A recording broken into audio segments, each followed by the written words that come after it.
হযরতে মুসা আলাইহিস সালাম তুর পাহাড়ে আল্লাহর সাথে কি কথা বলেছিলেন?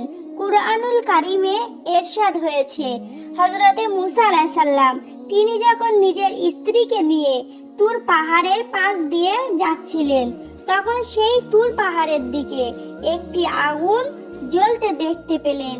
তিনি তার পরিবারকে বললেন, তোমরা অপেক্ষা করো, আমি ওই পাহাড়ে আগুন দেখেছি, হয়তোবা আমি সেখান থেকে তোমাদের জন্য কোনো আগুনের একটা জ্বলন্ত কাঠ আনতে পারবো, যাতে তোমরা সেই আগুন থেকে উত্তাপ গ্রহণ করতে পারবো। সুতরাং তিনি যখন আগুনের কাছে পৌঁছালেন, তখন বরকতপূর্ণ একটি বৃক্ষ থেকে ডাকা হলো, হে মুসা, আমি আল্লাহ জগৎ সমূহের প্রতিপালক। সূরা কাসাস 29-30। সেই দিন হযরতে মুসা আলাইহিস সালাম আল্লাহর সাথে প্রথম কথা বলেন। এরপর থেকে হযরতে মুসা আলাইহিস সালাম প্রতিদিন পাহাড়ে আসেন এবং মহান আল্লাহ তাআলার সাথে কথা বলে থাকেন। হযরতে মুসা আলাইহিস সালামের কাছে বনি ইসরাইলের লোকেরা দাবি করেন, হে মুসা আলাইহিস সালাম, আপনি কি নিজ চোখে আল্লাহকে দেখেছেন? তাই মুসা আলাইহিস সালাম একদিন আল্লাহ তাআলার কাছে দাবি পেশ করে বসলেন, বললেন, হে আল্লাহ, যদি সম্ভব হয় তাহলে আমার সামনে এমন ভাবে দেখা দিন যাতে আমি আপনাকে আমার চোখ দিয়ে দেখতে পারি এবং যাতে আমি আমার জাতির কাছে বলতে পারি যে আমি আল্লাহকে দেখেছি। কিন্তু মহান আল্লাহ এর উত্তরে বললেন, না। কিন্তু মুসা আলাইহিস সালাম জিদ করে বসলেন, তিনি আল্লাহকে দেখতে চান। উত্তরে মহান আল্লাহ তাআলা বললেন, তুমি আমাকে কখনোই দেখতে সক্ষম হবে না, কারণ আমি দর্শনাতীত। অবশ্য আমার ক্ষমতা ও শক্তির নিদর্শন তোমাকে দেখাতে পারি। যদি আমার ক্ষমতা ও শক্তির নিদর্শন দেখতে চাও, তবে পাহাড়ের দিকে তাকিয়ে দেখো। যদি নিজের জায়গায় দাঁড়িয়ে থাকতে পারো, তাহলে তুমি আমাকে অবশ্যই দেখতে পাবে।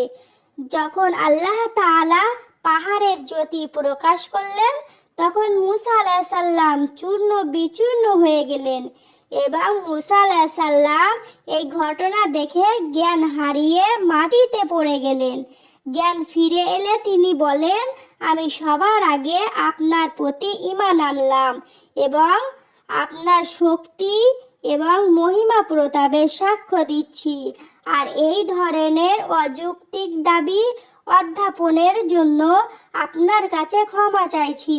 নিশ্চয় আপনি চোখে দেখার অনেক অর্ধেক। এই ধরনের সীমাবদ্ধতা থেকে পবিত্র আমিরুল মুমিনিন হযরতে মুসা আলাইহিস সালামের কাছে এক ব্যক্তি প্রশ্ন করেন, আপনি কি আল্লাহকে দেখেছেন যেভাবে তার ইবাদত করে যাচ্ছেন? উত্তরে তিনি বলেন যে আমি আল্লাহকে দেখি নাই বা জানি না, আমি তার ইবাদত করি। অবশ্যই দেখা বলতে আমি চোখ দিয়ে দেখা নয়, বরং অন্তর দিয়ে দেখাকে বোঝাচ্ছি। অন্য এক সময় তিনি বলেন, আমি এমন কিছু দেখিনি যার সাথে আগে পরে আল্লাহ ছিলেন না।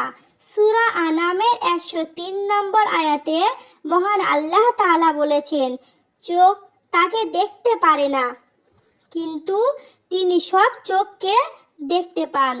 এবং তুর পাহাড়ে হযরতে মুসা আলাইহিস সালামের উপরে আসমানি কিতাব নাজিল হয়েছিল। তখন আল্লাহর নির্দেশে হযরতে মুসা আলাইহিস সালাম তুর পাহাড়ে 40 দিন রোজা রেখেছিলেন এবং ইতিকাফ করেছিলেন। সেটি ছিল জিলকদ মাসে। হযরতে মুসা আলাইহিস সালাম রোজার কারণে মুখের দুর্গন্ধ নিয়ে তিনি আল্লাহর দরবারে যাওয়া অপছন্দ করতেন। তাই তিনি একদিন মেসওয়াক করে নেন। তখন ফেরেশতারা বললেন, আমরা আপনার মুখ থেকে মেসকাম্ভরের সুঘ্রাণ পেয়েছি, আর আপনি তা মেসওয়াক করে নষ্ট করে দিয়েছেন। তখন আল্লাহ তাআলা অতিরিক্ত আরো 10 দিন রোজা ও ইতিকাফের ঘোষণা দেন। এই 10 দিন ছিল জিলকদ মাসের প্রথম 10 দিন।